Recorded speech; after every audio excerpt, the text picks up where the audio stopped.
ہمیں سمجھاتے ہو سید کون ہے؟ ہم جانتے ہیں تیری نسل پاک میں ہے، بچہ بچہ نور کا تو ہے عین نور، تیرا سب کھڑا نور۔ واہ واہ واہ واہ واہ، سبحان اللہ سبحان اللہ، واہ۔ لیکن یاد رکھنا ہم ڈھونگیوں کو سر پہ نہیں رکھیں گے، ہم اصلی نسلی کو سر پہ رکھیں گے۔ واہ واہ واہ واہ، بے شک۔ آ رہا ہے ایک اصلی نسلی بیٹا، ارے واہ واہ واہ واہ واہ، دیکھنا چہرہ، واہ واہ، جب بیٹھے تو اس کا رخ دیکھنا، واہ واہ، گزرے گا تمہارے بیچ سے، تم کہو گے خوشبو بتا رہی ہے کہ جنت کا پھول ہے، چہرہ بتا رہا ہے کہ آل رسول ہے۔ واہ واہ واہ، مانے تو اس بیٹے کو پھر دیکھنا۔ محبوب ان سے کہہ یہ خالی آواز نہیں، یہ ایک بار مجھے آواز دیتے میں 70 بار جواب دیتا ہوں۔ وہ اپنے بندوں کو 70 بار جواب دیتا تو یہ ڈھونگی کرائے گا قبول؟ یہاں ہم ہی دعا کرتے ہیں، کیوں جی؟ غریب نواز لکھ کے دے گئے تھے کہ بے داڑھی والا ہی دعا کرے گا، یہاں تک دعا کرے گا یہاں؟ تجھے نہیں پتا کہ غریب نواز کون ہے، تو نہیں جانتا کہ خدا کی قسم میں اندر کی بات نہیں کرنا چاہتا، ورنہ میں بہت اندر تک کی جانتا ہوں۔ غزل میں آئے تو مطلع میں کام کر دیں گے، ہمیں جگایا تو نیندیں حرام کر دیں گے، ہمیں تم سے مطلب نہیں ہے، تم کیا کر رہے ہو؟ زناکاری کرو، عیاشیاں کرو، شراب پیو، ہمارا ٹھیکہ نہیں ہے، لیکن یاد رکھنا بریلی کو مت بھوکنا، ورنہ منہ میں ہاتھ ڈال کے زبان کھینچ کے گلے میں لپیٹیں گے اور کہیں گے ہم اس کی مرفت کریں گے جو بریلی والے سے محبت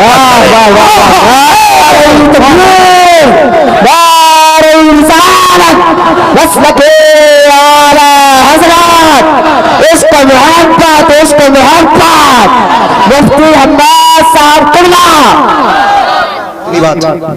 اب پیغام اعلیٰ حضرت بھی سن لیں، یہ تحفظ ایمان ہے، مسئلہ کیا اعلیٰ حضرت پہ قائم رہی ہے۔ پیغام کیا ہے بریلی والوں کا؟ یہ سنیے، دوسروں کا دکھ بانٹیے، دوسروں کا درد بانٹیے، دوسروں کی تکلیف بانٹیے گا، یہی مسئلہ کیا اعلیٰ حضرت ہے۔ سمجھ گئے میری بات؟ دوسروں کی تکلیف بانٹیے، یہ مسئلہ کیا اعلیٰ حضرت ہے۔ آج ہم تکلیف بانٹتے نہیں نا، بہت کم ایسے لوگ ہیں جو لوگوں کا دکھ بانٹتے ہیں، لوگوں کی تکلیف کو اپنی تکلیف سمجھتے ہیں، بہت کم ایسے ہیں جو کسی کی پریشانی کو اپنی پریشانی سمجھتے نہیں سمجھتے۔ ہم تھوڑی دیر ہنستے گاتے، اگر ہم خوش ہیں تو سمجھتے پورا گاؤں خوش ہے، ہم دکھ ہیں تو ہم سوچتے پورا گاؤں دکھ میں ہونا چاہیے۔ ہم دل میں احساس کیوں نہیں رکھتے؟ دل میں احساس کیوں نہیں رکھتے؟ دوسروں کے لیے دل میں گنجائش کیوں نہیں ہمارے؟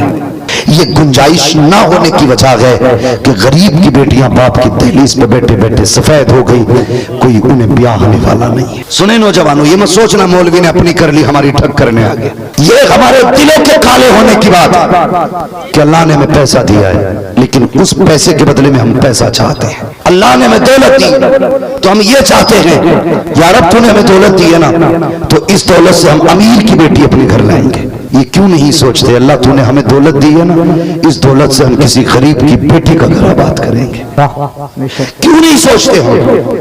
ہمارے تو حالات اتنے بگڑ چکے ہیں، اگر کوئی امیر دعوت کرنے آ جائے تو کونیوں تک ہاتھ دھو کے جا رہے ہیں، غریب دعوت کرنے آ جائے تو کہتا پپو تو چلا جائیے، میں ذرا کھیت پہ جا رہی ہوں، جمعہ تو چلا جائیے ببن کے یہاں، میں فلاں جگہ جا رہا ہوں۔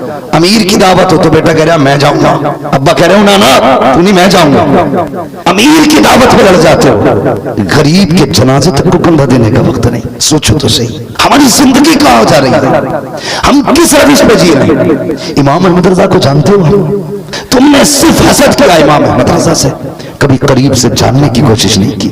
میرا امام وہ ہے جس کا قلم بھی مصطفیٰ والا تھا اور قدم بھی مصطفیٰ والا تھا۔ پڑھیں آپ امام احمد رضا کو۔ سیدی سرکار اعلیٰ حضرت کی بارگاہ میں چھوٹا سا بچہ آ گیا، اس نے کہا حضور مجھے آپ کی دعوت کرنی ہے۔ اعلیٰ حضرت نے مسکرا کے دیکھا، فرمانے لگے گھر میں کوئی بڑا نہیں ہے تو دعوت کرنے آیا؟ بچہ کہنے لگا جی میں یتیم ہوں، میرا باپ نہیں ہے۔ اتنا سننا تھا، کوئی جملہ اگلا نہیں کہا، مسکرا کے کہنے لگے بیٹے ہمیں تیری دعوت منظور ہے، ہمیں تیری دعوت منظور ہے۔ بچے نے کہا کب کھاؤ گے؟ آپ نے فرمایا بیٹے جب تم کھلاؤ گے۔ بچے نے کہا میری ماں کی خواہش ہے کہ آپ کل ہمارے یہاں دعوت کر لیں۔ آپ مسکرا کے کہنے لگے کھلاؤ گے کیا؟ اس کی گود میں نہ چنے کا ساگ تھا، اس نے کہا چنے کا ساگ اور بیسن کی روٹی یہی کھلائیں گے۔ یہ نہیں کہا تھا میں امام احمد رضا ہوں، یہ نہیں کہا تھا میں نے 1000 کتابیں لکھی ہیں، یہ نہیں کہا تھا میں نے حضور کو بار بار دیکھا ہے، یہ نہیں کہا تھا میں 56 علوم پہ مہارت تامہ رکھتا ہوں، یہ نہیں کہا تھا میں علامہ ہوں، یہ نہیں کہا تھا یہ میرے معیار کا کھانا نہیں۔ فرمانے لگے جا ماں سے کہہ دے ہم آئیں گے۔ اگلا دن آیا، دعوت کا وقت آیا، آپ نکلے، بہاری پولیس چوکی ڈھال پہ پہنچے، اس کے دروازے پہ گئے، دستک دی، اندر سے آواز آئی کون کا؟ بڑے مول صاحب آئے، بڑے مولوی صاحب۔ بچہ نکلا، اعلیٰ حضرت کو دیکھا، دوڑ کے گیا، کہا ٹھہریے ابھی آتا ہوں۔ اندر گیا، کہتا امی وہ آئے ہیں جن کی دعوت کرائی تھی، وہ آئے ہیں جن کی دعوت کرائی تھی۔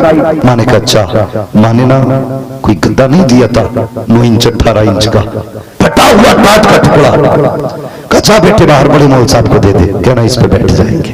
آپ نے بچھایا اور مکان کے آگے جو سلپ تھا اس پہ بیٹھ گئے۔ بچے نے کہا ٹھہریے میں کھانا لاتا ہوں۔ آپ اور آپ کے شاگرد بیٹھ گئے، جیسے بیٹھے گے نا تو جو گزر کے جاتا اعلیٰ حضرت کو دیکھ کے کہتا حضور آپ یہاں بیٹھے ہیں، آپ یہاں بیٹھے ہیں۔ جیسے اتنا دیکھتے آپ کہتے جاؤ یہاں احمد رضا کی دعوت ہے، تمہاری دعوت نہیں ہے، احمد رضا کی دعوت ہے، تمہاری دعوت نہیں ہے، یہ کہہ کے آپ سب کو بھیج دیتے تھے۔ تھوڑی دیر گزری ہے، وہی بچہ بیسن کی روٹی اور چوکا بیسن کی روٹی چنے کا ساگ لایا اعلیٰ حضرت کے آگے۔ جب وہ روٹی رکھی گئی ہے، اللہ اکبر، آپ نے کھانا شروع کیا ہے۔ آج آپ نے روٹی مکمل کھائی ہے۔ جب آپ کھا چکے، آپ کے شاگرد ساتھ تھے، کہتے حضور آپ کو پتا ہے کہ اس روٹی سے اتنا سخت پرہیز ہے، اس کا ایک ایک لقمہ آپ کے لیے زہر ثابت ہو سکتا تھا، آپ چاہتے تو ایک لقمہ کھا لیتے، تعمیر قریب کی دعوت کا حق ادا ہو جاتا، لیکن آپ نے یہ روٹی جس سے پرہیز تھا، آپ نے ایک روٹی کھائی ہے۔ اتنا کس لیے کھایا؟ میرے امام کی آنکھ میں آنسو آ گئے، فرمایا تم نہیں جانتے ہو یہ جو دعوت کرنے آیا تھا یہ حضور کی امت کا یتیم تھا، یہ حضور کی امت کا یتیم تھا۔ اگر ایک لقمہ کھا لیتا دعوت کا حق ادا ہو جاتا، مگر یتیم کا دل ٹوٹ جاتا، وہ سوچتا شاید غریب ہو اس لیے ایک لقمہ کھایا ہے۔ آپ فرماتے ہیں سن پیارے، اگر اس کا دل ٹوٹ جاتا تو مدینے والا اٹھ جاتا۔ احمد رضا بیمار تو ہو سکتا ہے، موت کو گلے لگا سکتا ہے، لیکن مصطفیٰ کو ناراض کر کے یہ احمد رضا سے گوارا ہو نہیں سکتا۔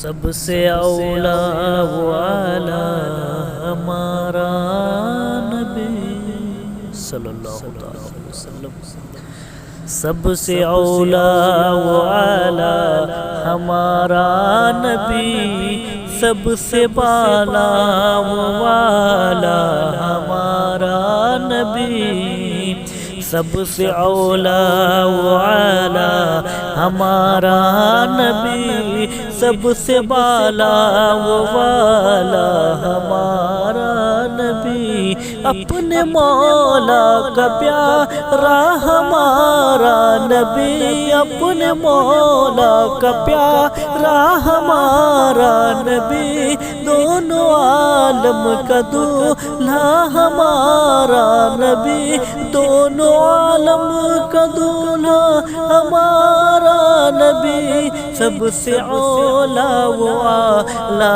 ہمارا نبی، سب سے بالا و والا ہمارا نبی۔ اب عزم آخر کا شمع فروزہ ہوا، بزم آخر کا شمع فروزہ ہوا، نور اول کا جلوہ ہمارا نبی، جس کو شایع ہے عرش خدا پر جلوس ہے، وہ سلطان والا ہمارا نبی، جس کو سایہ ہے عرش خدا پر جلوس ہے، وہ سلطان والا ہمارا نبی، بجھ گئے جس کے آگے سبھی مشعل